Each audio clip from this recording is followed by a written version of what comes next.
नमस्कार साथियों, labour portion को अपन करेंगे कंटिन्यू आज के लेक्चर में।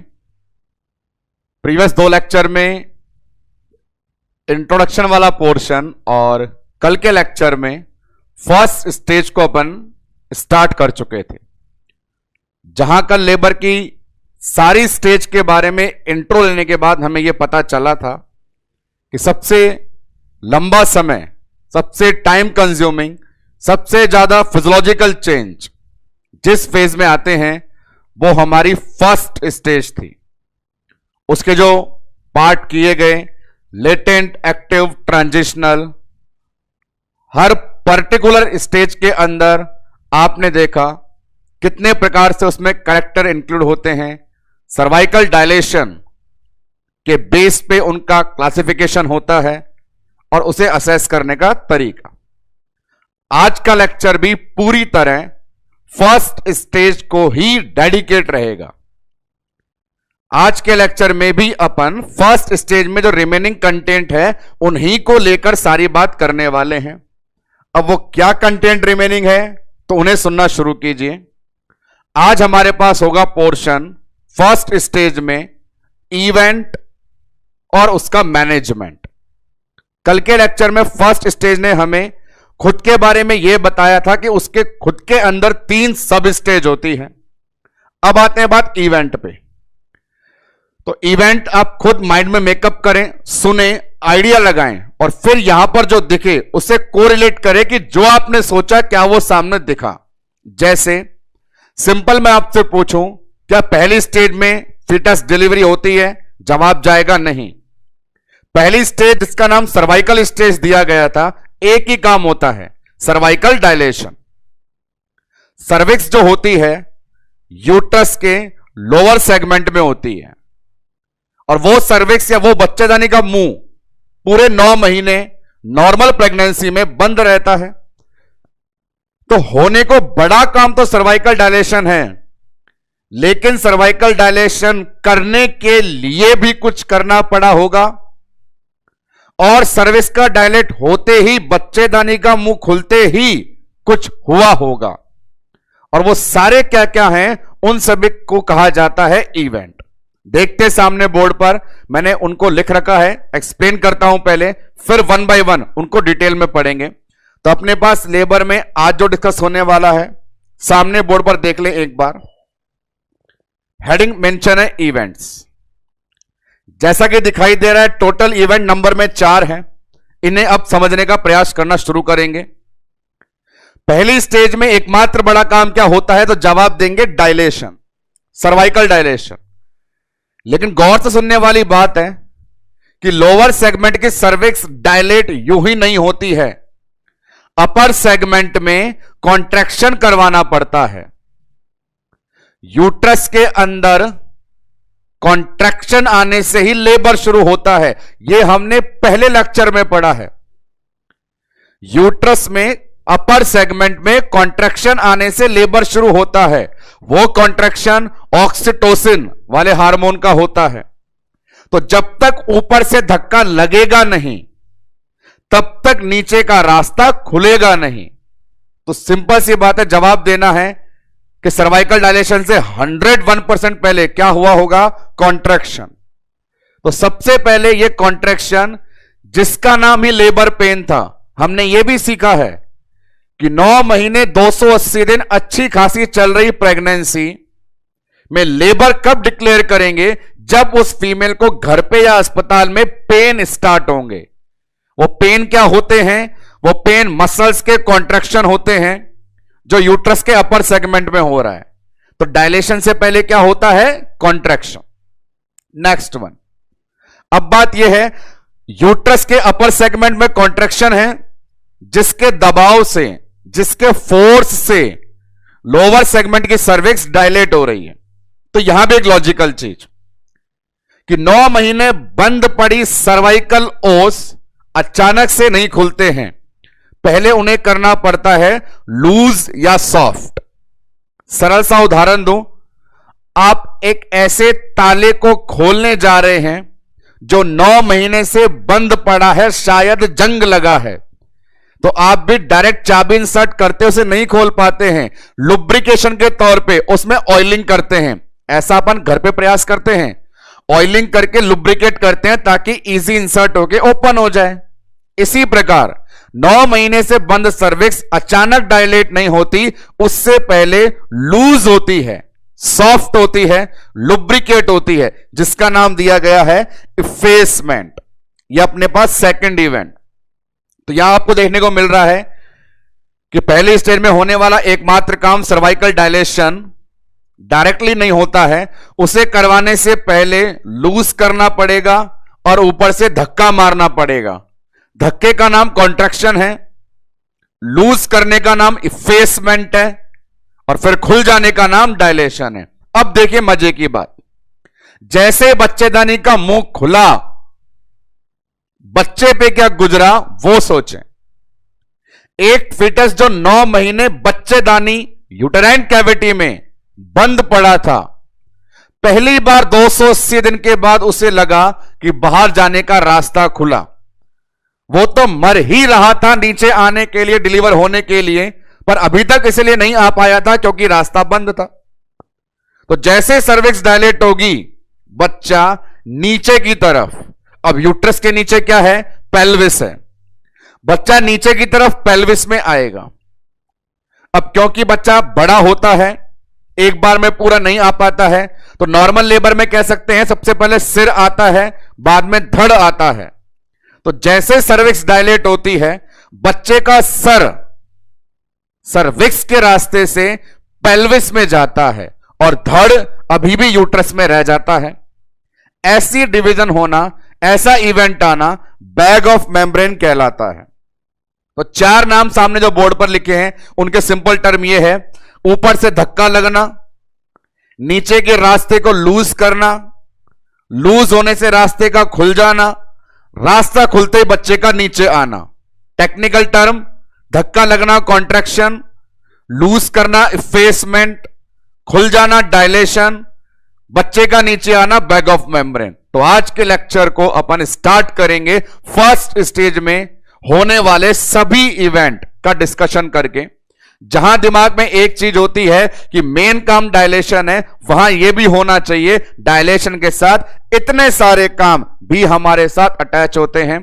तो आइए 1 बाय 1 डिस्कस करना शुरू करें। इस कैटेगरी में सबसे पहले प्यारे नाम किसका आएगा, कॉन्ट्रैक्शन का।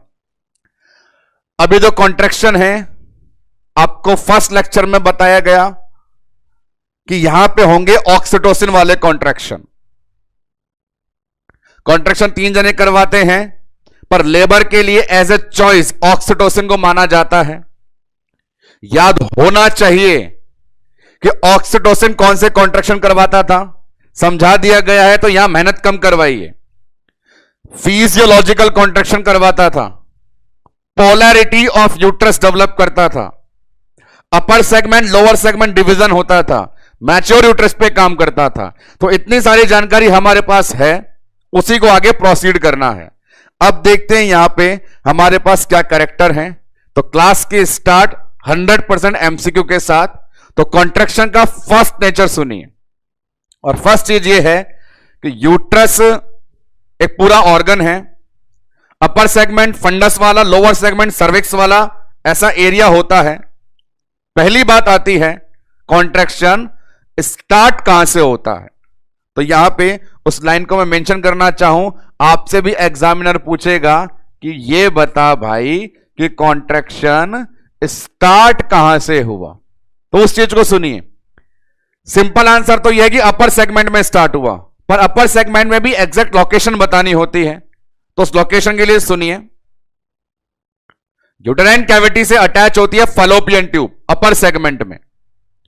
Fallopian tube medial border, lateral border, अंदर की तरफ बाहर की तरफ। डायग्रामेटिक प्रेजेंटेशन देखें कि हल्का सा एक ड्रॉ किया जाए, ये यूटेराइन कैविटी को बताया जाए और अटैच में फैलोपियन ट्यूब को लगाया जाए। तो वहां देखिएगा फैलोपियन ट्यूब में 2 मार्जिन कर देता हूं मैं। ये जो मार्जिन है इधर वाला, अंदर की तरफ मीडियल बॉर्डर, और ये जो बाहर की तरफ जा रहा है ये लैटरल बॉर्डर। इस आधार पे फैलोपियन ट्यूब की दो ओपनिंग होती है। अंदर वाली जो यूट्रस में खुलेगी, यूटेराइन ओपनिंग।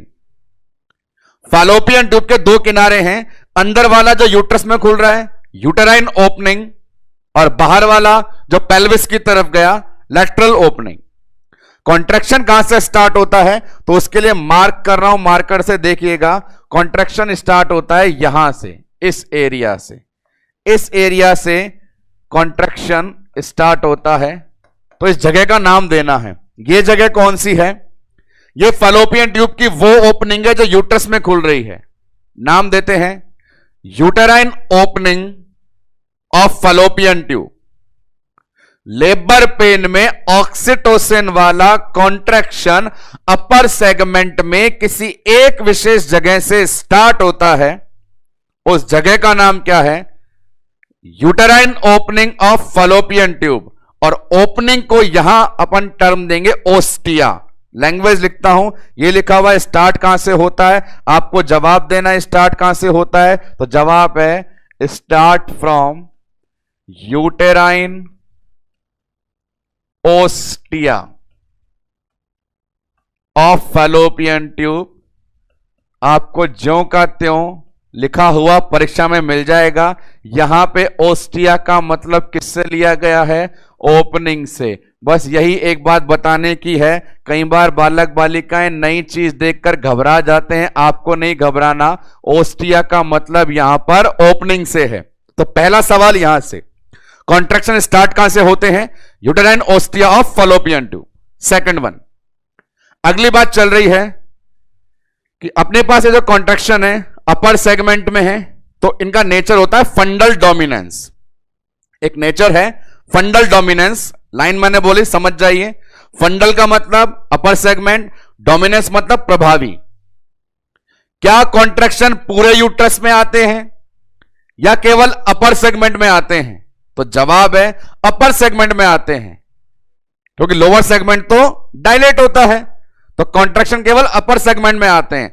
अपर सेगमेंट में आते हैं तो नेचर फंडल डोमिनेंस। तो अपने पास अगली बार लिखेंगे नेचर, तो नेचर में कॉन्ट्रैक्शन कैसा लिख दिया?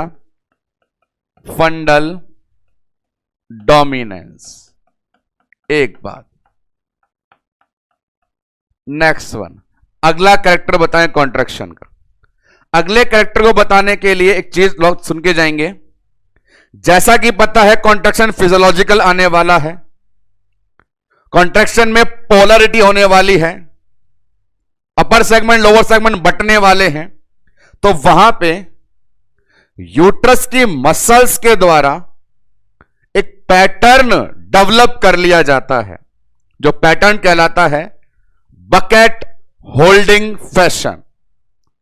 कॉन्ट्रैक्शन में यूट्रस की मसल्स के द्वारा डेवलप स्पेसिफिक पैटर्न को नाम दे रहे हैं बकेट होल्डिंग फैशन। बकेट का मतलब बाल्टी या टोकरी, होल्डिंग का मतलब होल्ड करना, स्टैंड या हत्था, इस प्रकार से। तो वहां अपन देखेंगे बकेट होल्डिंग पैटर्न किस प्रकार दिखाई देता है। पहले मैं लिखता हूं नेचर कि कॉन्ट्रैक्शन में मसल्स का पैटर्न हुआ ऐसा कि लगा बकेट होल्डिंग जैसा। बकेट होल्डिंग कैसा लगता है तो यहां पर कंसंट्रेट करें, बताता हूं आपको डायग्रामेटिक प्रेजेंटेशन में। यहां देखें अपने पास ये एक नॉर्मल यूट्रस को बता रहा है। यहां देखें नॉर्मल यूट्रस का मतलब है सर्विक्स क्लोज है, बिल्कुल डायलेट नहीं है। इस तरफ ये सर्विक्स डायलेट ओपन हो गई है, बच्चे का मुंह खुल गया है। बकेट होल्डिंग क्या बता रहा है? बकेट होल्डिंग ये बताएगा कि यहां पर जो मसल फाइबर हैं ऐसे वाले, ये तो एक प्रकार का स्टैंड बन गया, हत्था बन गया, बोल दिया होल्डर। और लोअर सेगमेंट के अंदर जो ये मसल्स है दूर दूर जा रही हैं, दूर दूर, तो ये बन गई अपने पास बकेट। तो अब देखिए पैटर्न को, नीचे की तरफ टोकरी या बाल्टी, ऊपर की तरफ हैंडल या हत्था, यह पैटर्न कहलाता है बकेट होल्डिंग फैशन। नीचे की तरफ गोल गोल है तो कह सकते हैं कि यह मसल सर्कुलर है, बाल्टी सर्कुलर ने बनाई। ऊपर की तरफ लंबी लंबी है तो कह सकते हैं यहां मसल लॉन्गिट्यूडिनल है। तो डेप्थ में जाके यदि सवाल बनाए तो भी जवाब हमसे दूर ना भाग पाए। बकेट होल्डिंग पैटर्न के अंदर बकेट बनाने में सर्कुलर मसल और होल्डर बनाने में लॉन्गिट्यूडिनल मसल अपना रोल प्ले करती हैं। अब इसके तुरंत बाद अपर सेगमेंट और लोअर सेगमेंट का निर्माण हो जाता है। अब अपर सेगमेंट लोअर सेगमेंट भी आपको इस डायग्रामेटिक प्रेजेंटेशन में दिखाई देंगे। देखें और जवाब दें क्या क्या हो रहा है। बड़े इंटरेस्ट से देखना है आपको कंडीशन में। फर्स्ट और थर्ड को कंपेयर करें। पहले अपर सेगमेंट देखें। अपर सेगमेंट में ये दोनों दीवारें इतनी दूर हैं और लोअर सेगमेंट में सर्विक्स एकदम पास में है। कॉन्ट्रैक्शन आने के बाद ये दूरी अपर सेगमेंट की कंपेयर करेंगे तो इससे कम हो गई, जो बताएगा अपर सेगमेंट कॉन्ट्रैक्ट कर रहा है, पास आ रहा है। अब कोई चीज कॉन्ट्रैक्ट करेगी तो वो चीज पास आएगी। ये मेरे दोनों हाथ हैं, इस कंडीशन में है। कॉन्ट्रैक्शन करवाना है तो एकदम अंदर लाना पड़ेगा, पास आएंगे। इसके विपरीत जो सर्विक्स से बंद पड़ी थी डायलेट होगी तो दूर जाएगी। तो यहां देख लीजिए, जहां सर्विक्स में गैप नहीं था वहां अब इतना डायलेशन है। तो कहने का मतलब इनको देख करके बताएंगे नेचर। अपर सेगमेंट में कॉन्ट्रैक्शन चलता है और वो पास में आने से डायमीटर शॉर्ट हो जाता है। लोअर सेगमेंट सर्विक्स में डायलेशन चलता है तो डायलेशन होने से डायमीटर लॉन्ग हो जाता है। तो शॉर्ट और लॉन्ग एक बात, कॉन्ट्रैक्शन डायलेशन दूसरी बात। चार चार कैरेक्टर निकल के आएंगे, ध्यान से सुनिएगा। अपर वाला शॉर्ट, लोअर वाला लॉन्ग, अपर वाला कॉन्ट्रैक्शन, लोअर वाला डायलेशन। अब बात करते हैं एक्टिव पैसिव की। किसमें जोर लगाना पड़ रहा है, कौन अपने आप हो रहा है? तो जोर लगाना पड़ रहा है कॉन्ट्रैक्शन में और अपने आप खुल गया सर्विक्स। तो एक्टिव अपर, पैसिव लोअर। इसके अलावा बात करूंगा मैं थिक और थिन की, मोटे और पतले की। तो जो कॉन्ट्रैक्ट करके पास में आ गया उसकी मांसपेशियां सारी एक जगह कलेक्ट हो गई। जो कॉन्ट्रैक्ट करके पास में आ गया उसकी मसल्स एक जगह इकट्ठी हो गई तो वो थिक हो गया। जिसका अपने पास डायलेशन हो गया, मांसपेशियां दूर दूर चली गई, तो वो पतले नेचर में आ गया। तो अब देखेंगे अपर सेगमेंट लोअर सेगमेंट में डेवलप होने वाले चार चार कैरेक्टर मेंशन कर सकता हूं बोर्ड पे। अपर वाले के बेस पे उसके कैरेक्टर लिखना चाहूं तो ध्यान से सुनिएगा। अपर वाले को बोल सकते हैं तू मेहनत कर रहा है तो एक्टिव है। क्या मेहनत कर रहा है? कॉन्ट्रैक्शन कर रहा है। पास में आ गया कि दूर चला गया? पास में आ गया। मसल इकट्ठी हो गई या दूर चली गई? इकट्ठी हो गई, तो नेचर थिक। कंपेयर करें इसको तो इसके लिए बोलेंगे तू बता भाई मेहनत कर रहा है कि अपने आप हो गया? ऊपर से धक्का पड़ा, अपने आप हो गया। क्या अपने आप हो गया? कॉन्ट्रैक्शन या डायलेशन? जवाब दे देंगे डायलेशन। अच्छा, पास आया कि दूर गया? दूर गया, तो लंबाई डायमीटर ज्यादा हो गया और मांसपेशियां दूर दूर जाने से नेचर में थिन आ गया। तो चार कैरेक्टर लोअर सेगमेंट के, चार कैरेक्टर अपर सेगमेंट के। ऐसा अपन पढ़ते हैं फिजियोलॉजिकल कॉन्ट्रैक्शन में यूट्रस का डिवीजन। जब तक यूट्रस नॉर्मल था सीन अलग था, पर अब जब लेबर में कॉन्ट्रैक्शन है तो दो प्रेजेंटेशन सामने दिखाई देंगे आप लोगों को। पहला प्रेजेंटेशन कि मसल्स ने डेवलप कर लिया बकेट होल्डिंग पैटर्न और यूट्रस ने डेवलप कर लिया डिवीजन। जहां अपर सेगमेंट के चार कैरेक्टर अलग हैं, लोअर सेगमेंट के चार कैरेक्टर अलग हैं। इस बेस पे बोल सकते हैं कि हमारे पास कॉन्ट्रैक्शन में और क्या हो जाता है? Division of uterus. Division of uterus हो गया। अब इस बात को बड़े गौर से सुने, डिवीजन कैसे कैसे हुआ अपर में और लोअर में। अब यहां पे एक मार्कर बनाया जाए, एक लाइन बनाई जाए कि कंपेयर करें कि पहले अपने पास यूट्रस नॉर्मल होता था और अब की बार यूट्रस ये पास में, ये दूर, ये पास में, ये दूर, ऐसा हो गया। अपर वाला कॉन्ट्रैक्टेड, लोअर वाला डायलेटेड। तो यहां पे एक मार्कर बनेगा। मार्कर क्या बनेगा? ये वाला पॉइंट। इधर देख, इसको बोल सकते हैं कि इस सर्कल से ऊपर कॉन्ट्रैक्शन है, इस सर्कल से नीचे डायलेशन है। ना कॉन्ट्रैक्शन ना डायलेशन बोलेंगे 4-4 कैरेक्टर। ऊपर वाले में कॉन्ट्रैक्शन है, एक्टिव है, थिक है, शॉर्ट है। नीचे वाले में डायलेशन है, पैसिव है, थिन है, लॉन्ग है। ऐसे बात करें कि डिवीजन ऑफ यूट्रस बताने वाला ये जो सर्किल है, इस सर्किल को बोलते हैं अपन रिंग। और ये रिंग कब बनी? जब यूट्रस नॉर्मल था कि कॉन्ट्रैक्टेड था? कॉन्ट्रैक्टेड था। तो रिंग का नाम दे देंगे अपन कॉन्ट्रैक्शन रिंग। जो रिंग कॉन्ट्रैक्शन के समय बनती है उस बेस पे नाम दे दिया इस रिंग का कॉन्ट्रैक्शन रिंग। तो ये भी अपने पास एक कैरेक्टर डेवलप हो गया। तो इवेंट की अपन बात कर रहे हैं। देसी भाषा में 4 इवेंट बता दिए गए हैं। ऊपर से धक्का लगना, नीचे से लूज होना, रास्ते का खुलना, बच्चे का नीचे जाना। धक्के गोले के बाद चल रही है पहला कैरेक्टर। स्टार्ट कहां से होता है? Uterine ostia of fallopian tube. ऊपर से स्टार्ट होता है तो फंडल डोमिनेंस। पैटर्न कैसा बनाया? बकेट होल्डिंग और डिवीजन। बकेट होल्डिंग में क्या देखोगे? नीचे की तरफ बाल्टी, ऊपर की तरफ हत्ता, नीचे सर्कुलर, ऊपर लॉन्गिट्यूडिनल। डिवीजन ऑफ यूट्रस में क्या देखा? ऊपर वाला, नीचे वाला, 4 कैरेक्टर ऊपर, 4 कैरेक्टर नीचे। अब अलग अलग डिवीजन हुआ तो डिवीजन के आधार पे अपन बोल सकते हैं कि वहां पे क्या डेवलप हो गई? रिंग। और रिंग क्या कहलाएगी? Contraction ring. अब ये जो कॉन्ट्रैक्शन रिंग है टेम्परेरी है या परमानेंट? जवाब देंगे टेम्परेरी। कारण जब कॉन्ट्रैक्शन आएगा यूट्रस ऐसा दिखेगा, और जब कॉन्ट्रैक्शन चला जाएगा यूट्रस ऐसा हो जाएगा। लेटेंट, एक्टिव, ट्रांजिशनल सब पढ़ा है आपने। लेटेंट की बात करूं, 30 सेकंड के लिए जब कॉन्ट्रैक्शन आएगा तो ऐसा दिखेगा। अगले 30 मिनट तक इस प्रकार का दिखेगा।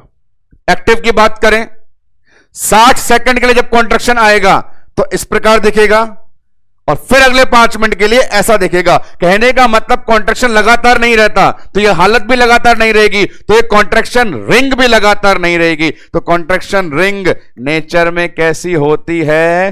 टेम्परेरी होती है। बहुत अच्छी बात है। अब बताऊं एक विशेष बात। चल रहा है नॉर्मल लेबर, इसलिए सारी चीज नॉर्मल है।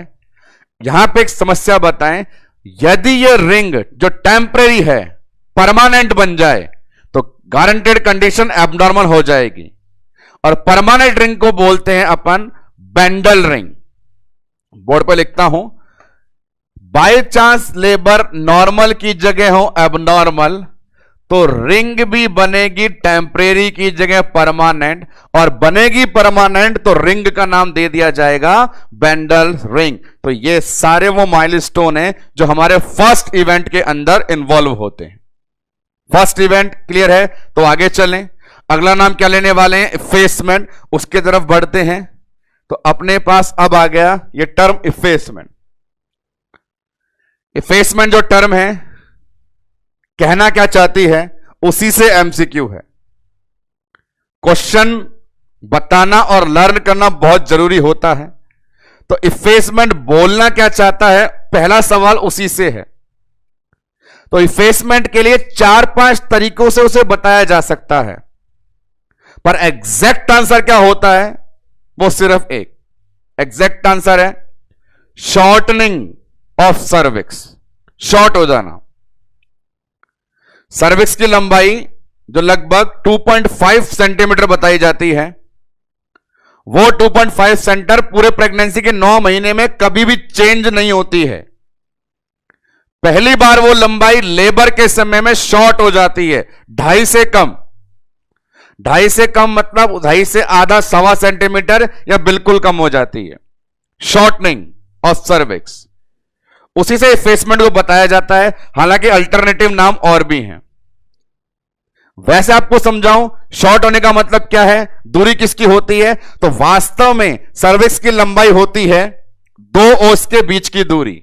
एग्जाम्पल कि अपने पास यहां पड़ा है इंटरनल ओस और यहां पर है एक्सटर्नल ओस। तो इनके बीच में ये जो मैंने ब्लैक मार्कर से लाइन बनाई है, दो ओस के बीच की दूरी दिखाई है, वही दूरी होती है अपने पास में 2.5 सेंटीमीटर, जो कहलाती है सर्विक्स की लंबाई।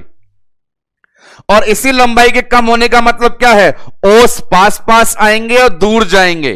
तो डेफिनेटली यदि लंबाई कम होगी तो पास आएंगे। आने दीजिए ना, क्या दिक्कत है? बिल्कुल। तो इसी बात को एक्सप्लेन करने के लिए टर्म आई है इफेसमेंट। बहुत सारे जवाब ना देने हो, एक आंसर देना हो, तो what is the meaning of effacement? You have to give the answer. It indicate shortening of cervix, cervix का लंबाई में कम हो जाना। लंबाई कितनी होती है, किस किस के बीच की होती है, इसका ज्ञान पहले होना चाहिए। लंबाई 2.5 सेंटीमीटर होती है और दो ओस के बीच की दूरी होती है। अगली बात बताता हूं, और इसे कितने नामों से जाना जाता है, तो उसको सुनिए। क्योंकि सर्विक्स लोअर सेगमेंट में है और हमने पढ़ा कॉन्ट्रैक्शन में लोअर सेगमेंट डायलेट होता है, तो उस बेस पे और नाम ये दिए गए कि लूज करना, सॉफ्ट करना। डायलेट होना, डायलेट जब होता है तो डायरेक्शन ऐसी होती है जैसे मेरे हाथ हिल रहे हैं, उसके बेस पे बोलते हैं टेकिंग अप। टेकिंग अप, ऊपर की तरफ जाना, डायलेट होकर ऊपर जाना, और ऊपर जाएगी तो बात ये चलती है लोअर सेगमेंट में मिल जाती है। तो 3-4 और नाम भी हैं जिससे इन्हें बताया जाता है, उन्हें लिख देते हैं अपन। बोल सकते हैं सॉफ्टनिंग, सॉफ्टनिंग के अलावा कह सकते हैं लूजनिंग, लूजनिंग के अलावा बोल सकते हैं टेकिंग अप, और कह सकते हैं मर्ज विद लोअर सेगमेंट। 4 तरीके से कह सकते हैं, पर मैंने आपको बताया कि आपका धर्म है पहला एमसीक्यू के बारे में जानकारी लेना। एमसीक्यू के बारे में जानकारी वाली बात अपने पास यह चलेगी कि सवाल बनेगा सिर्फ यहां से। पहला सवाल कि एग्जैक्टली इफेसमेंट बोलना क्या चाहता है, सिर्फ इतना पूछे तो 1 लाइन का आंसर है शॉर्टनिंग ऑफ सर्विक्स। ये जो 3-4 शब्द लिखे हैं, इनका प्रेजेंटेशन देखिए, उन्हें आपको समझाऊंगा डिटेल के अंदर क्या चीज हो रही है। बड़े गौर से देखना, पता चलेगा कहां मूवमेंट हो रही है। पहले वाले डायग्राम के अंदर, पहले वाले डायग्राम के अंदर ये सर्विक्स जो है एकदम पास पास में, बिल्कुल भी इसमें गैप नहीं है।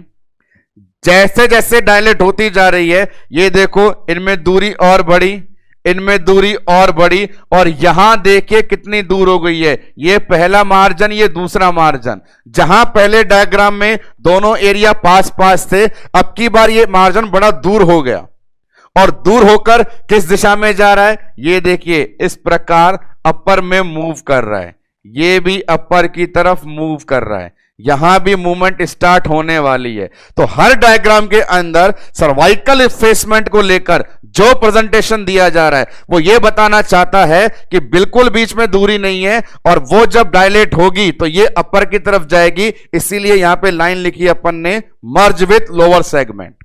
एक बात। अब बात नंबर 2। पहला एमसीक्यू बनता है इसके मीनिंग से, सेकंड एमसीक्यू बनता है इसके प्रेजेंटेशन से। प्रेजेंटेशन क्या है, बड़ा ध्यान से सुनना। यहां पर दोनों के बीच की दूरी 2.5 सेंटीमीटर है, ओस दूर दूर है। 2.5 सेंटीमीटर थी और 2.5 सेंटीमीटर ही दिख रही है, मतलब दूरी कम हुई क्या? सर्विक्स शॉर्ट हुई क्या? नहीं।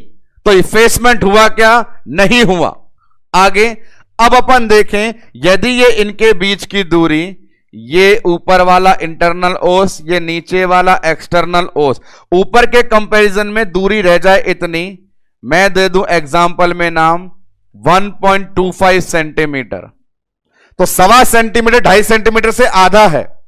तो यहां जवाब देंगे दूरी उतनी है या कम हो गई? कम हो गई। कितनी हो गई? आधी हो गई। तो सर्विक्स शॉर्ट हो गई, कितनी? आधी। इफेसमेंट हुआ या नहीं हुआ? हो गया। कितना? आधा हो गया। लास्ट वन, यदि ऐसा कर दिया जाए कि बीच की दूरी का सत्यानाश कर दिया जाए, बिल्कुल दिखाया ना जाए, और फिर बोल देंगे अब बीच में दूरी कितनी है? 0 सेंटीमीटर, तो ये सर्वाइकल इफेसमेंट से बनने वाला सेकंड क्वेश्चन है, जहां पे मोस्ट इंपॉर्टेंट चीजें मैं लिखने जा रहा हूं, उसे बड़े गौर से सुनना। 2.5 सेंटीमीटर थी 2.5 सेंटीमीटर दिखी, काम नहीं हुआ, इफेसमेंट कितना? 0%। 2.5 सेंटीमीटर थी, 1.25 सेंटीमीटर दिख रही है, कितना काम हुआ? आधा काम हो गया, 50%। 2.5 सेंटीमीटर थी, 0 सेंटीमीटर दिख रही है, एकदम पास में आ गई, बिल्कुल भी दूरी नहीं बची, पूरी शॉर्ट हो गई, इफेसमेंट कितना हो गया? 100%। तो इफेसमेंट से 200% बनने वाला अगला सवाल इस टेबल से है। इफेसमेंट आपके सामने 2 सवाल लेके आएगा, पहला इसका मीनिंग, दूसरा इसका प्रेजेंटेशन। मीनिंग है ओस के बीच की दूरी कम हो जाना, शॉर्टनिंग ऑफ सर्विक्स। प्रेजेंटेशन है कितनी शॉर्ट हुई, 2.5 की 2.5 दिखे 0%, 2.5 की 1.25 दिखे 50%, 2.5 की 0 दिखे 100%। ये इफेसमेंट। तो सेकंड इवेंट कॉन्ट्रैक्शन के बाद इफेसमेंट। थर्ड इवेंट होता है डायलेशन, जो आपने डिटेल में पूरा पढ़ लिया है कल के लेक्चर में कि फुल डायलेशन कितना होता है, मैक्सिमम डायलेशन कितना होता है, डायलेशन रेट क्या होती है, उसका फॉर्मूला क्या होता है, फिंगर एग्जामिनेशन क्या होता है, ये सारा पढ़ लिया। तो तुरंत आ जाए चौथे इवेंट में, नाम है बैग ऑफ मेम्ब्रेन। क्या था बैग ऑफ मेम्ब्रेन? ऊपर धक्का लगेगा, नीचे रास्ता लूज होगा, रास्ता खुलेगा, बच्चा नीचे। तो बैग ऑफ मेम्ब्रेन सामने देखें किस प्रकार एक्सप्लेन किया जाता है। तो हमारे पास बोर्ड पे ये रहा बैग ऑफ मेम्ब्रेन, जहां पे कंडीशन क्या है, जब तक बच्चा पूरा यूट्रस में है तो अलग सीन है, लेकिन सर्विक्स डायलेट हो गई। लोअर सेगमेंट पे कंसंट्रेट कर लें, मैं यहां पे मार्कर ऐसे लगा देता हूं। ये अपने पास लोअर सेगमेंट है और ये अपर सेगमेंट है। लोअर सेगमेंट डायलेट हो गया तो मैंने कहा था बच्चे का सर नीचे और धड़ ऊपर। 9 महीने तक पूरा बच्चा ऊपर, 9 महीने तक पूरा बच्चा ऊपर यूटेराइन कैविटी में, पर कॉन्ट्रैक्शन आने के बाद सर नीचे और धड़ ऊपर। यहां पे पानी की थैली, एमनियोटिक कैविटी का डिवीजन है। बैग ऑफ मेम्ब्रेन वास्तव में है क्या? Division of amniotic cavity. कुछ पानी सर के साथ नीचे आ गया, कुछ पानी सिर के साथ नीचे आ गया, वो कहलाएगा फोर वाटर, आगे वाला। बाकी पानी धड़ के साथ पीछे रह गया, वो कहलाएगा हिंड वाटर। तो फोर वाटर और हिंड वाटर दो में होना डिवीजन कहलाता है बैग ऑफ मेम्ब्रेन। तो बैग ऑफ मेम्ब्रेन की लैंग्वेज पूछे आपसे तो क्या है? It is division of amniotic fluid.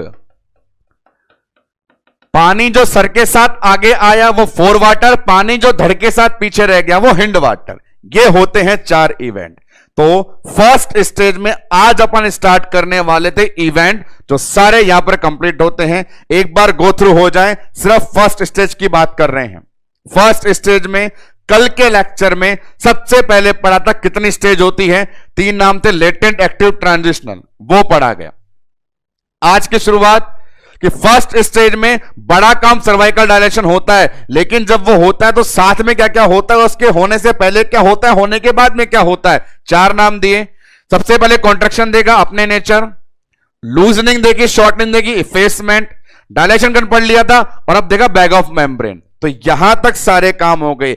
इस सीन को समझने का मतलब यह है, इस कंडीशन को समझने का मतलब यह है, फर्स्ट स्टेज इस पॉइंट पे आके खत्म होती है। फर्स्ट स्टेज यहां आके इस हालत में खत्म हो रही है।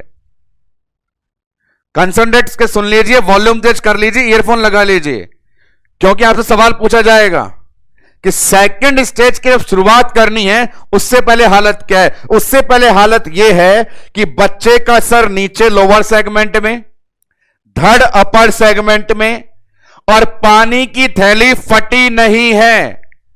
इसके बेस पे एमसीक्यू बनते हैं, आज भी बनेंगे, कल भी बनेंगे। पानी की थैली दिखाई दे रही है, आधा पानी सर के आगे, बच्चा पानी धड़ के पीछे। ये इस कंडीशन में बच्चा है, यहां से स्टार्ट होती है सेकंड स्टेज। सेकंड स्टेज आज स्टार्ट नहीं करेंगे, क्योंकि आज करना है अपने को अभी फर्स्ट स्टेज का मैनेजमेंट। फर्स्ट स्टेज का मैनेजमेंट, और ये मैनेजमेंट इस बेस पे है कि आपने अभी तक पहली स्टेज में जितने भी चेंजेस को देखा, उन सभी चेंजेस के अकॉर्डिंग इंटरवेंशन क्या बनते हैं। जैसा अपन कल मदर के बिहेवियर के अकॉर्डिंग इंटरवेंशन कर रहे थे, टॉकेटिव थी तो इंस्ट्रक्शन दे रहे थे, घबरा रही थी तो ब्रीदिंग एफलरेज दे रहे थे, आउट ऑफ कंट्रोल थी तो रेस्ट का बोल रहे थे। तो अब अपने पास आएगा इतने सारे आपने जो चेंजेस देखे उसके अकॉर्डिंग आप क्या क्या मैनेजमेंट देना चाहेंगे। तो हमारे पास focus on the board available है फर्स्ट स्टेज का मैनेजमेंट। आते हैं इन 4 शब्दों के जवाब देने के लिए। नंबर 1 क्या चीज है, अब सीन समझना, सब चीजें क्लियर होती जाएंगी। आपके मौजबी के अंदर 2 क्वेश्चन स्टार्टिंग के इस लैंग्वेज में दे रखे जो बोल के बताता हूं। आप खुद बताइए, आप हॉस्पिटल में हैं, पीएससी सीएससी पर हैं, किसी भी हेल्थ केयर सर्विस यूनिट पर हैं, आपके पास कोई फीमेल लेबर के तहत आएगी तो क्या समस्या लेके आएगी? मेरे उल्टी हो रही है ये बोलते आएगी, मेरे ब्लीडिंग हो रही है ये बोलते हुए आएगी, मेरा हाथ दर्द हो रहा है ये बोलते हुए आएगी? नहीं, वो लेबर पेन की कंप्लेंट को लेके आएगी।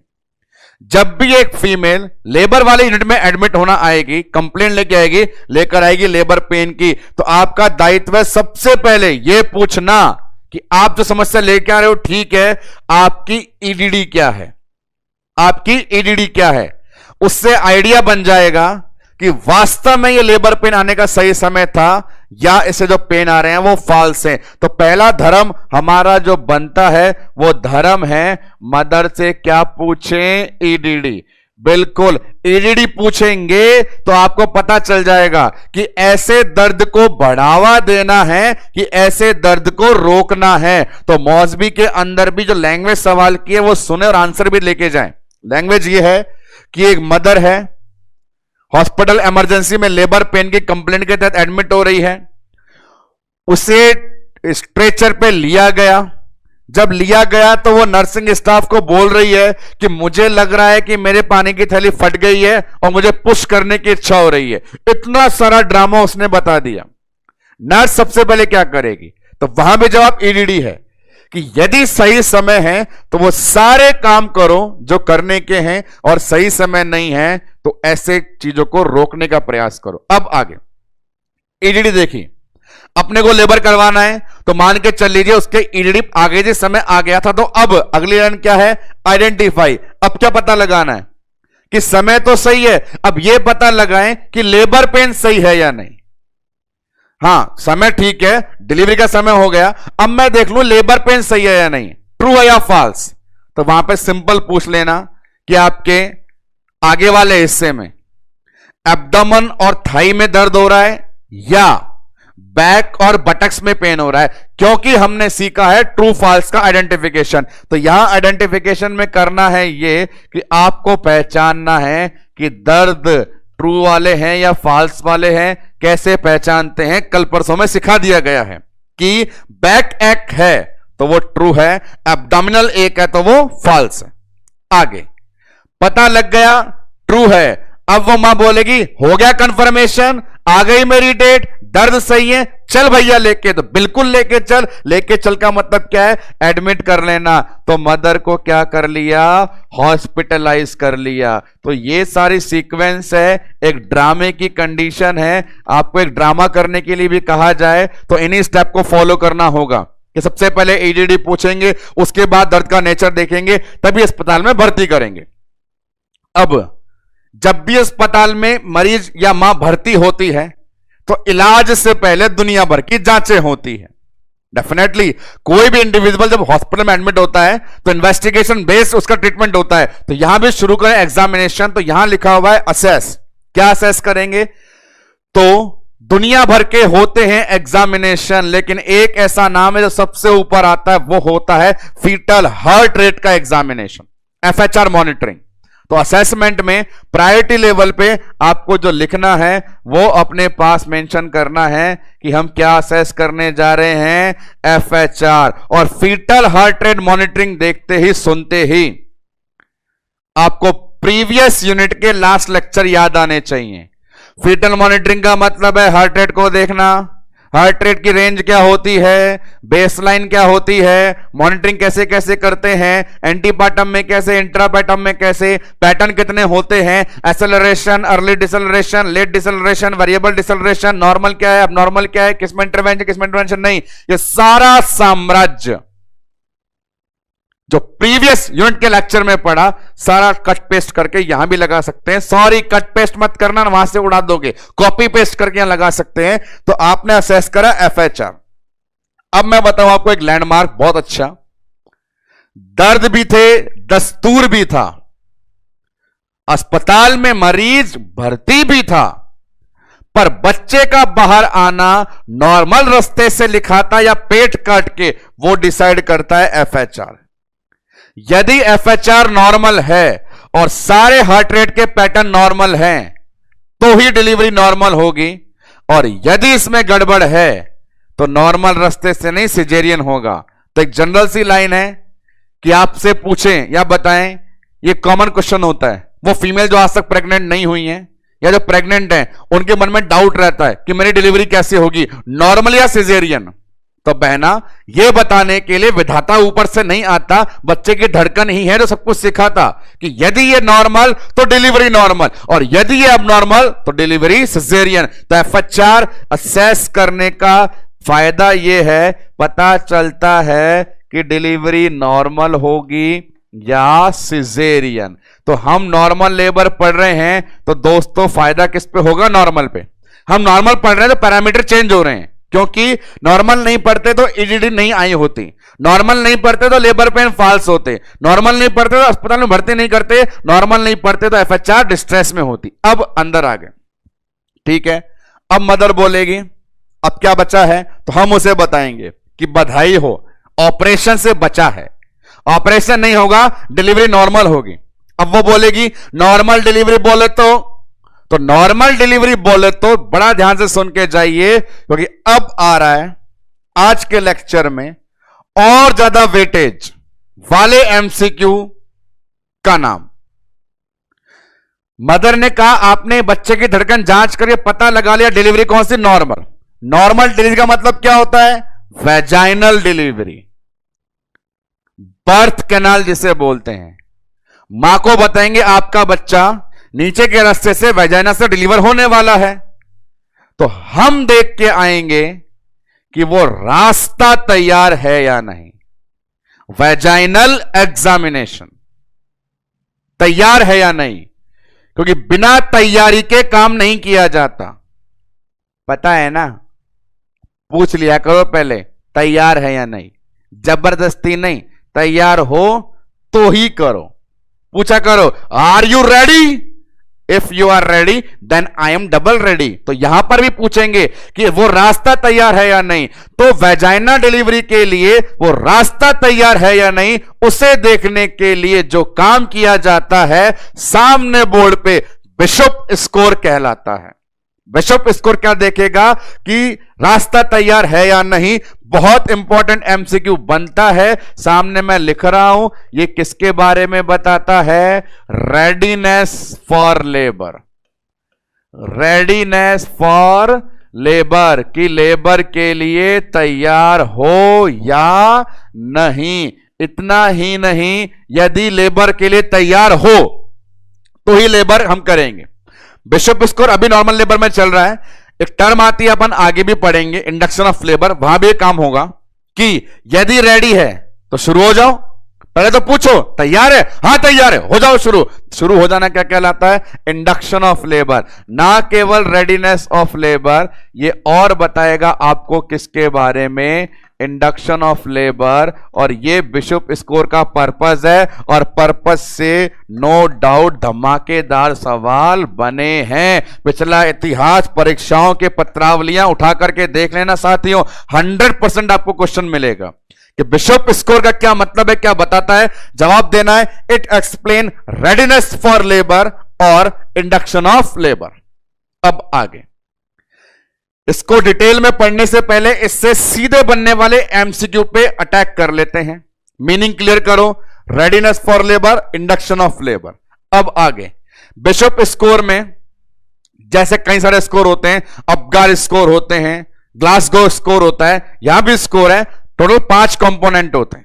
पहला सवाल ये बेसिक लाइन है कि बिशप स्कोर में टोटल कंपोनेंट कितने होते हैं?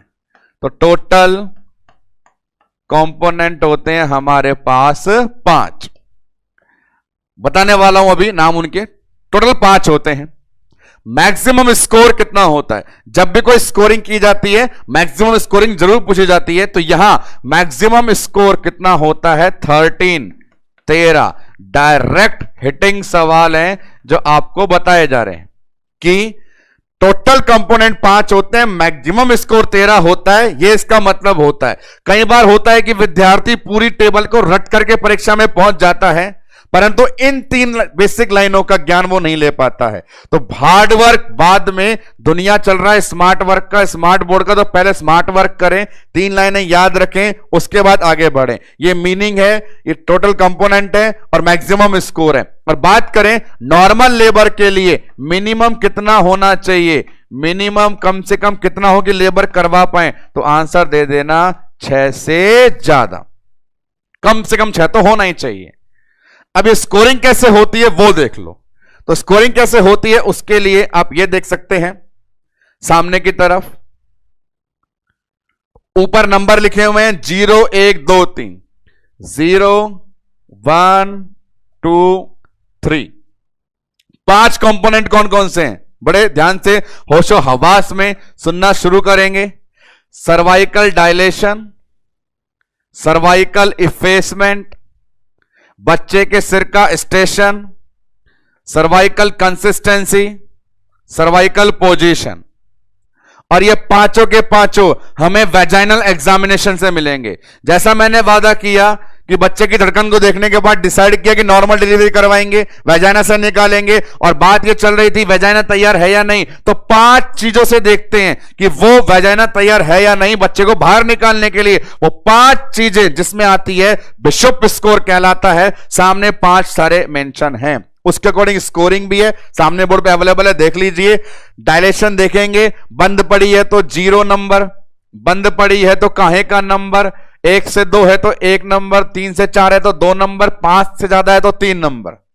इफेसमेंट देखें, लेंथ को लेकर परसेंटेज में देख लीजिए, 30% इफेसमेंट, 50% इफेसमेंट, 70% इफेसमेंट, 80 से ऊपर इफेसमेंट। हेड का स्टेशन ये पढ़ाने वाला हूं मैं अभी, ये -3 -2 -1 +1 +2 क्या होता है इसके बारे में अब भी जानकारी लेने वाले हैं। फिर आती है बात कंसिस्टेंसी की, किस प्रकार की है। फर्म मतलब हार्ड है, एवरेज है, सॉफ्ट है। पोजीशन अपन देख चुके हैं पेल्विस के अकॉर्डिंग, पोस्टीरियर, माइल्ड, एंटीरियर। अब यहां देखें गौर करने वाली बात कि 3 नंबर केवल दिया गया है 3 जनों को, 3 नंबर इन दोनों को नहीं दिया गया। इस आधार पे मैक्सिमम स्कोर 13 होता है। हर एक का मैक्सिमम स्कोर 3 होता तो 3 के हिसाब से 3 पंजे 15 आ जाता, लेकिन लास्ट वाले 2 के लिए मैक्सिमम स्कोर 2 ही है। तो कैलकुलेशन करते हैं उस बेस पे मैक्सिमम स्कोर कितना निकल के आता है 13। ये इतनी बड़ी टेबल, वादा कर रहा हूं ध्यान रखना और बड़े भाई पे थोड़ा सा बिलीव कर लेना। टेबल लर्न करना it's not a big task और मेजर इश्यू। ना भी करो तो मेरे ये चीजें याद रख लेना, आपका सिलेक्शन कंफर्म है। मीनिंग का पता होना, मैक्सिमम स्कोर का पता होना, लेबर के लिए मिनिमम स्कोर का पता होना, यह जानकारी बेसिक है। और फिर आती है इंटरेस्टिंग चीज, हेड स्टेशन। हेड स्टेशन को आप सामने देखेंगे प्रेजेंटेशन बोर्ड पे। हेड स्टेशन कहलाता है 5th फॉर्मूला। एक अच्छी टेक्निक है बताने की, आप उसे लर्न कर लें कि हेड स्टेशन कहलाता है 5th फॉर्मूला। और 5th का नाम इसलिए लिया गया क्योंकि वहां पे आपसे पूछेगा 5 के गुणांक में चीजें। क्या है हेड स्टेशन? तो पेल्विस में हमने पढ़ा है, इस्चियम में जो स्पाइन होता है, इस्चल स्पाइन, उस स्पाइन पे जब बच्चे का हेड होता है वो स्टेशन कहलाता है। सामने देखें, ये जो एरिया है ये स्पाइन है और इस पर आकर के बच्चे का सर अटक जाता है, रुक जाता है। 9 मंथ की प्रेगनेंसी में बच्चा रहेगा यूटेराइन कैविटी में, लेबर में सर्वाइकल डायलेशन के बाद आएगा नीचे पेल्विस में, अटक जाएगा ईस्टल स्पाइन पे, रुक जाएगा 0 नंबर। इससे नीचे तभी जाएगा जब धमाकेदार कॉन्ट्रैक्शन आएगा।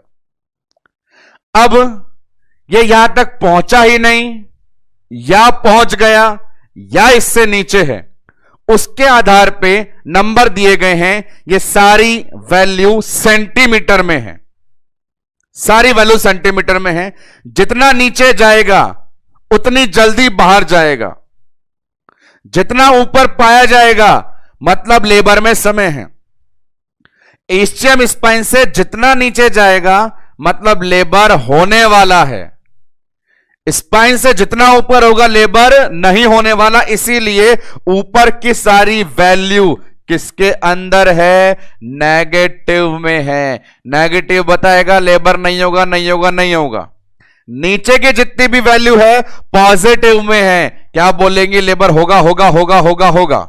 और ये सारी वैल्यू सेंटीमीटर में।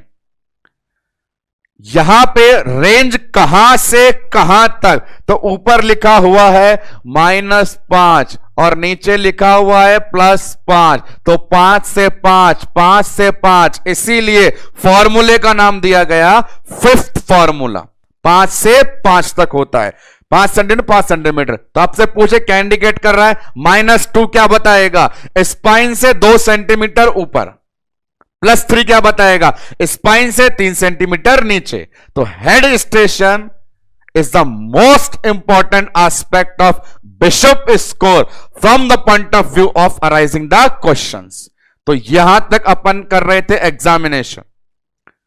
मदर की ईडीडी पूछी, लेबर पेन का नेचर देखा, अस्पताल में भर्ती किया, डिलीवरी डिसाइड करी और तैयार है या नहीं वो भी देख लिया। अब सब तैयार है तो अब तो करो, तो बिल्कुल करो, करना शुरू करो। क्या करना शुरू करें? ट्रांसफर करो। ट्रांसफर किसका करो? सरकारी नौकरी का नहीं, मां को लेबर रूम में ट्रांसफर करो। ऐसी बात जब भी आती है बैक टू बैक देखें, धनाधन एमसीक्यू लेके आती है। ट्रांसफर कर रहे हैं तो डिफरेंट पोजीशन, अलग अलग पोजीशन, तो कई सारे नाम है। एक बैक टू बैक बोर्ड में मेंशन कर रहा हूं। आपसे पूछें पोजीशन किसके दौरान? ट्रांसफर के दौरान। या फिर आपसे पूछे पोजीशन जब आप कर रहे थे एग्जामिनेशन उसके दौरान।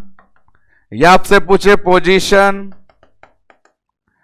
आइडियल फॉर लेबर, और लेबर में बच्चा बाहर निकालना होता है तो पूछ ले पोजीशन फॉर बच्चा बाहर निकालना। बच्चे बाहर निकालने को बोलते हैं पुश करना। तो अभी आपको सारी पोजीशन के बारे में आपको जवाब दे देते हैं। हर के लिए हमारे पास आंसर अवेलेबल है। फर्स्ट वन ये कि ट्रांसफर करना है, लेबर रूम में जब ट्रांसफर करना है तो पोजीशन कौन सी होती है? ध्यान से सुनना, supine with tilt. Supine with tilt. Stretcher पे सीधा ही रखना है, सिर्फ थोड़ा सा उठाना है बटक्स वाले एरिया से। और वो एलिवेशन कितना होता है? लगभग 15 डिग्री होता है। हाथों से नहीं उठाना, पिलो के अंदर बटक्स के अंदर पिलो लगा देना। मदर को स्ट्रेचर पे सीधा लेटाइए, बटक्स वाले एरिया के नीचे पिलो लगा दीजिए, जिससे वहां 15 डिग्री का एलिवेशन मिल जाएगा। तो ये आइडियल पोजीशन है ट्रांसफर की। First MCQ, ideal position for transfer. जवाब देंगे यहां पे सुपाइन विथ टिल्ट। और टिल्ट का मतलब क्या है प्यारो? एलिवेशन। एलिवेशन कितना देना होता है? 15 डिग्री। किससे देते हैं? पिलो लगा के। ये पोजीशन ना केवल ट्रांसफर के लिए आइडियल है, ये पोजीशन आइडियल किसके लिए भी है? सिजेरियन। तो आपसे सिजेरियन सेक्शन की भी आइडियल पोजीशन पूछे तो भी जवाब क्या देना है? Supine with tilt. अब आगे आइडियल फॉर एग्जामिनेशन, ये आपको मैंने पहले बताई है कि किसी भी फीमेल में, नॉर्मल फीमेल में चाहे प्रेग्नेंट फीमेल में, कोई भी प्रोसीजर या एग्जामिनेशन करना हो तो पोजीशन कौन सी? डॉर्सल रिकम्बेंट, ये आपको मैंने ग्रिप में पढ़ाया था। आइडियल फॉर लेबर फंडामेंटल से रटते हुए आते हैं, कौन सी होती है? लिथोटॉमी। और केवल करना हो बच्चे को पुश, तो उस समय पोजीशन लगाई जाती है अपने पास में स्क्वाटिंग। तो देखिए यहां पे ट्रांसफर के नाम से एक के साथ कितनी position back to back board पर मेंशन हो गई है। सिंपल ट्रांसफर करने की, एग्जामिनेशन करने की, लेबर के लिए आइडियल और पुशिंग के लिए कर दिया ट्रांसफर। ट्रांसफर करते ही क्या शुरू करेंगे? कुछ ना कुछ कार्रवाई तो करेंगे। नाम दे दिया जनरल इंटरवेंशन। ये जनरल इंटरवेंशन है, यहां से कोई बड़ा एमसीक्यू नहीं है, एकदम बेसिक लाइनें हैं। जैसे एनबीएम रखेंगे जब तक बच्चा बाहर ना आ जाए। भयंकर बड़ा सारा काम करना है, एनबीएम रखने से भूखी ना मर जाए, तो आईवी लाइन चालू करेंगे। आईवी लाइन दे रखी है तो बहुत जरूरी होता है यूरिन आउटपुट मेजर करना, इनटेक आउटपुट चार्ट भरेंगे। इसके अलावा मदर को और क्या इंस्ट्रक्शन देंगे? वहां पे यूरिनेशन डेफिकेशन पहले बोल रखा था, तो बावल ब्लैडर केयर देंगे, मतलब चेक करना कि एम्प्टी है या नहीं। लेबर पेन देखेंगे, सही चल रहे हैं तो बहुत बढ़िया, नहीं तो लेबर पेन बढ़ाने की दवा देंगे। दवा का नाम क्या होता है? ऑक्सीटोसिन। तो ऐसे सारे बेसिक इंटरवेंशन करने हैं, कुछ भी बड़ा नया नहीं है, तो बड़ा सवाल भी नहीं है। तो बेसिक चीजें सामने लिखता हूं। जनरल इंटरवेंशन क्या क्या किया आप कर सकते हैं। पेशेंट को रखेंगे एनबीएम, एनबीएम रखा तो क्या शुरू किया? Ivy therapy. आईवी थेरेपी शुरू किया तो क्या बनाएंगे? Intake output chart. किसी भी प्रोसीजर से पहले क्या कंप्लीट होना चाहिए? Bowel bladder care. यदि कॉन्ट्रैक्शन कम आ रहे हैं तो क्या दे सकते हैं? ऑक्सीटोसिन। क्योंकि बड़े इंटरवेंशन अकॉर्डिंग टू स्टेज अपन ने पढ़ लिए कि पर्टिकुलर लेटेंट होती तो काम अलग, पर्टिकुलर एक्टिव होती तो काम अलग, पर्टिकुलर ट्रांजिशनल होती तो भी काम अलग। इसलिए जनरल इंटरवेंशन ये।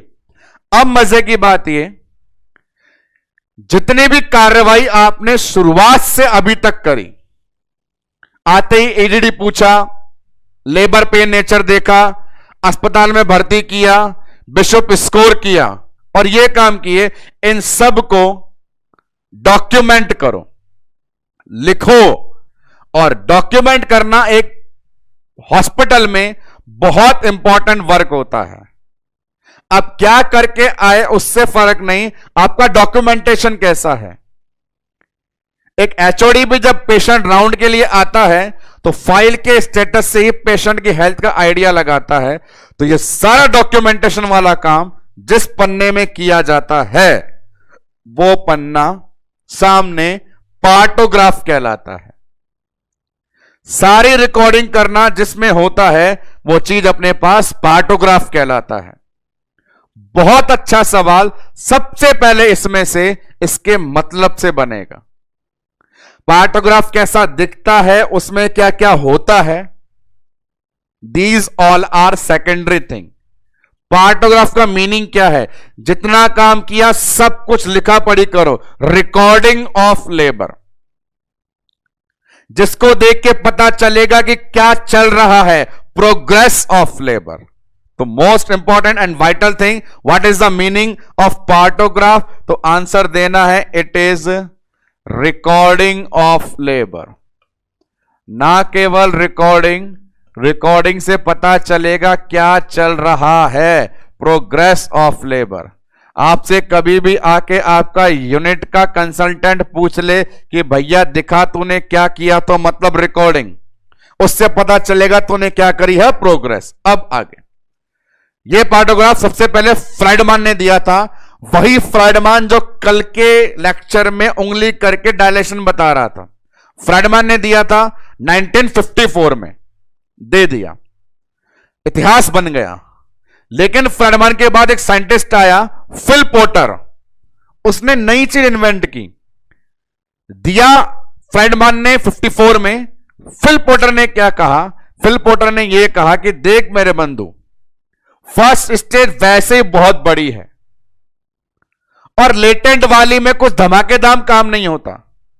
8 घंटे लेटेंट फेज में लगते हैं और डायलेशन कुछ नहीं होता। तो मैं एक ऐसा पार्टोग्राफ दूंगा जो लेटेंट फेज को शामिल नहीं करेगा, ये फिल पॉटर बोल रहा है। और उसकी बोली हुई बात आज तक चल रही है कि आज की तारीख में जो पार्टोग्राफ चलता है वो मॉडिफाइड है, वो लेटेंट को इंक्लूड नहीं करता।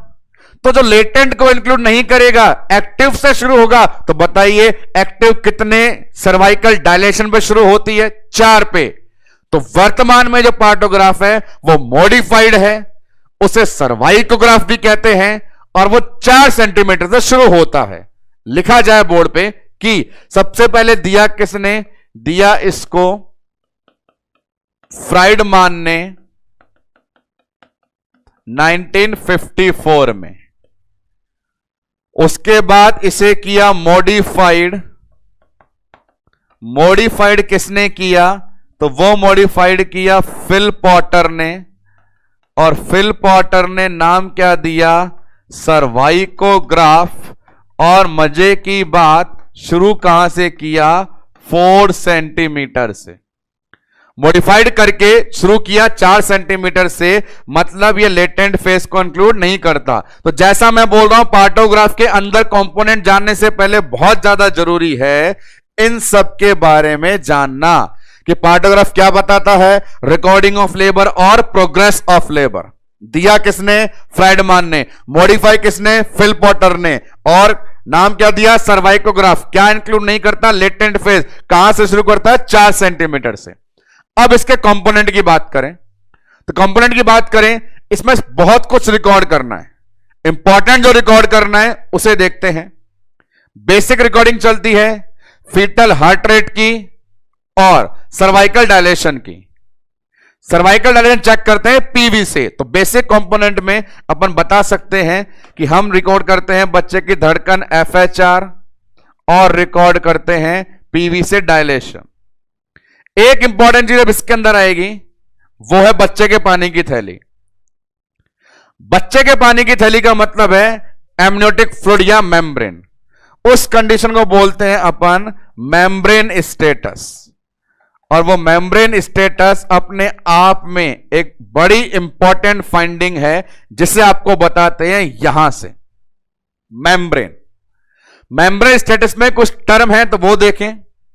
मेम्ब्रेन बताना चाहती है बच्चे के पानी की थैली को, उसके लिए एक पूरा कोड है ICMBR। ये लिखता हूं मैं बोर्ड पे, ICMBR। मीनिंग सुने, आई का मतलब है पानी की थैली सही है, फटी नहीं है, पानी एकदम क्लियर है, साफ है। पानी में बच्चे ने स्टूल पास कर दिया मेकोनियम, कोई मिसहैपनिंग हो गई, उसमें दिखाई दे रहा है ब्लड, और पानी नहीं दिखाई दिया तो नाम दे दिया रप्चर। तो पानी की थैली को लेकर कोडिंग होती है, जैसा मिले वैसा भरें। ICMBR। जैसे ही आया R, लिखा हुआ था रप्चर, तो रप्चर से टर्म आ गई अपने पास में ROM, रप्चर ऑफ मेम्ब्रेन। ये क्या चीज है तो सुने। रप्चर ऑफ मेम्ब्रेन, पानी की थैली का रप्चर होना।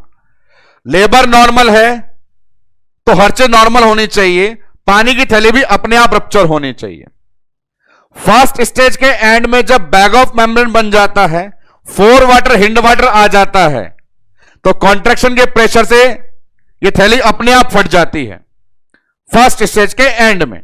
तो ROM अपने आप होता है और पहली स्टेज में होता है। तो ROM के आगे लिखें कि ये कैसा इवेंट है, ये नेचुरल इवेंट है। और कब होता है? फर्स्ट स्टेज में। अब सुने इंटरेस्टिंग चीज, सबको उम्मीद यह थी कि पानी की थैली अपने आप फटेगी, अपने आप फटेगी पहले स्टेज में, पर ऐसा हुआ कि बैग ऑफ मेम्ब्रेन बन गया, जिसके बाद सेकंड स्टेज शुरू होनी है और थैली अभी तक नहीं फटी। तो हम उसे रप्चर करेंगे, और हम उसे रप्चर करेंगे तो नाम आ जाता है AROM, artificial rupture of membrane. इसमें अपने आप नहीं, जो हम कर रहे हैं, हम कर रहे हैं तो ये हो गई इंड्यूस, हम कर रहे हैं तो हो गई इंड्यूस। और कब करेंगे? सेकंड स्टेज में। इंतजार करते हैं कि फर्स्ट में अपने आप हो जाए, नहीं तो सेकंड में हम करेंगे। तो AROM की क्वालिटी कि नेचुरल की जगह कैसी हो गई? इंड्यूस। और कब करते हैं? सेकंड स्टेज में। बहुत इंपॉर्टेंट एमसीक्यू है। अब करते किससे हैं उसको लेके सवाल, तो ये AROM किससे किया जाता है? कोचर फॉरसेप्स। हजारों बार पूछा गया सवाल है, बहुत बार। किससे करते हैं? कोचर फॉरसेप्स। ये बात हुई। अगली बात, पानी की थैली रप्चर अपने आप हो जाए या हम करें, फायदा क्या है? तो बड़े ध्यान से सुनना।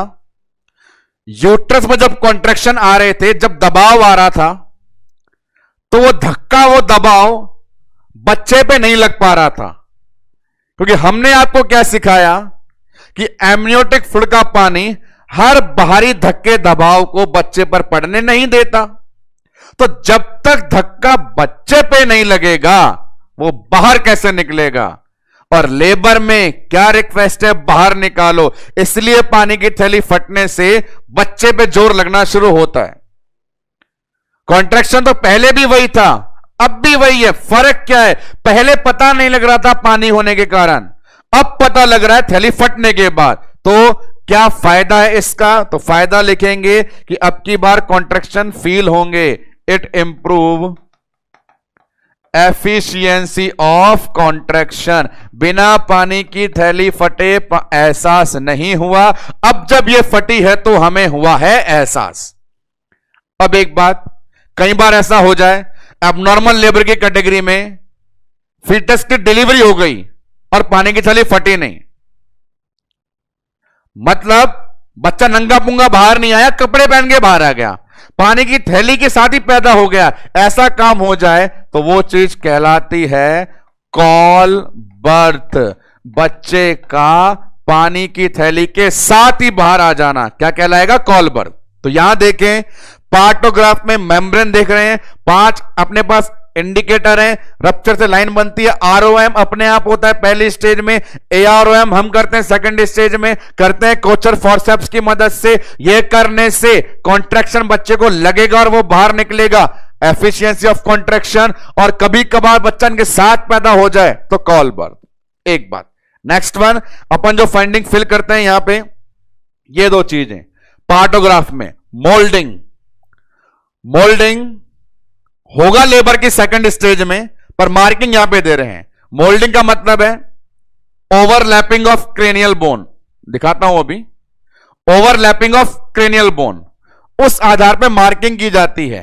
नंबर दिए जाते हैं 1 2 3। कैसे? तो सुने। ओवरलैप इसलिए होना पड़ता है कि सिर का आकार बहुत बड़ा होता है और क्रेनियल बोन्स में सुचर होते हैं, वो ओवरलैप होंगी तो डिलीवरी इजी होंगी। 1 का मतलब है ओवरलैपिंग नहीं हो रही, 2 का मतलब जब कॉन्ट्रैक्शन आया तब ओवरलैपिंग, जब कॉन्ट्रैक्शन गया नो ओवरलैपिंग। 3 नंबर किसमें? ओवरलैपिंग तब तक रहे जब तक बच्चा बाहर ना निकले। तो 3 नाम दिए गए हैं।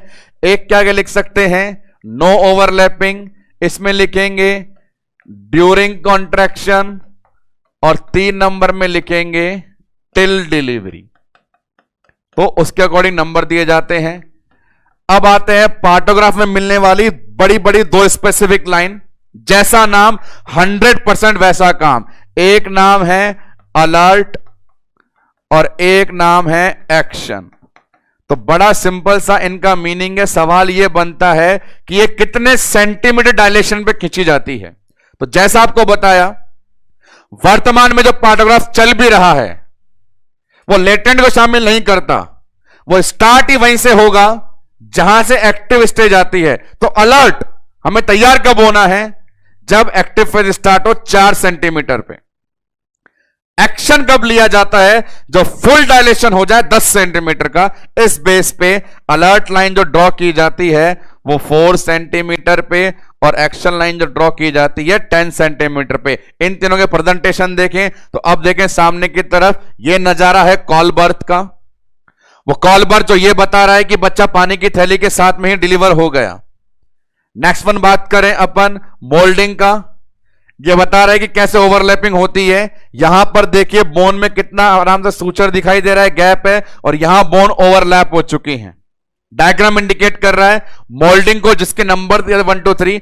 मोल्डिंग होता सेकंड स्टेज में है, पर पार्टोग्राफ के रिकॉर्डिंग में नंबरिंग बताई जा रही है। पार्टोग्राफ देखें तो इस प्रकार पूरी कैलकुलेशन है, हर चीज इसमें लिखी जाती है, ईडीडी से लेकर किए गए सारे इंटरवेंशन। लाइन आपको बताना चाहूं तो यहां पे अलर्ट लाइन, एक्शन लाइन, ये देखो 4 सेंटीमीटर से शुरू है। जैसा मैंने कहा वर्तमान में जो पार्टोग्राफ है मॉडिफाई हो चुका है, 4 से स्टार्ट होता है। तो ये जो फर्स्ट लाइन बता रहे हैं ये अलर्ट लाइन है, और 10 सेंटीमीटर पर सेकेंड जो ड्रॉ करते हैं वो एक्शन लाइन है। तो ये पार्टोग्राफ। इन सभी के साथ आज के लेक्चर में कंप्लीट जो इंफॉर्मेशन दी गई वो देखिए। पहला धर्म था इवेंट पढ़ना, धक्का लगेगा, लूज होगा, रास्ता खुलेगा, बच्चा बाहर।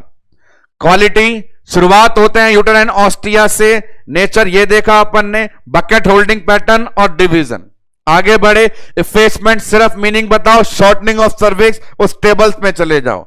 डायलेशन पढ़ना नहीं था, आना था बैग ऑफ मेम्ब्रेन पे, पीछे का पानी आगे का पानी, सारा काम हो गया। करना है मैनेजमेंट टू द पॉइंट। सबसे पहले एडीडी नेचर पहचानो, भर्ती करो, धड़कन सुनो। इसके बाद करना है वेजन एग्जामिनेशन, नाम दिया bishop score, meaning important, total component, maximum score, minimum for labour. Table form में पूरा स्कोर दिया गया। उसके बाद में हेड स्टेशन, फिफ्थ फॉर्मूला, -5 से +5 तक का। आगे बढ़े, ट्रांसफर करने की पोजीशन आइडियल ईयर, ये बाकी सारी पोजीशन रिमेनिंग बोर्ड पे मोस्ट इंपॉर्टेंट है, सिजेरियन के लिए भी यूज होती है। ट्रांसफर करते ही जनरल इंटरवेंशन, और उसके बाद सबके रिकॉर्डिंग पार्टोग्राफ रिकॉर्ड करेगा, प्रोग्रेस का पता चलेगा। वर्तमान में यूज हो रहा है सर्वाइकोग्राफ। मेम्ब्रेन पर अटैक करा, अपने आप रप्चर आरओएम, हम करे एआरओएम, फायदा क्या, कॉन्ट्रैक्शन की एफिशिएंसी, और बच्चा इसके साथ पैदा हो जाता है call birth. Last one moulding के नंबर और लाइन, और इन सभी के साथ में यहां पे दे सकते हैं पूर्ण विराम। लेबर की महान सबसे बड़ी मैक्सिमम ड्यूरेशन वाली सर्वाइकल स्टेज को, कल की शुरुआत बच्चे के बाहर निकलने के साथ, मैकेनिज्म ऑफ लेबर के साथ, सेकंड स्टेज ऑफ लेबर। तब तक के लिए धन्यवाद।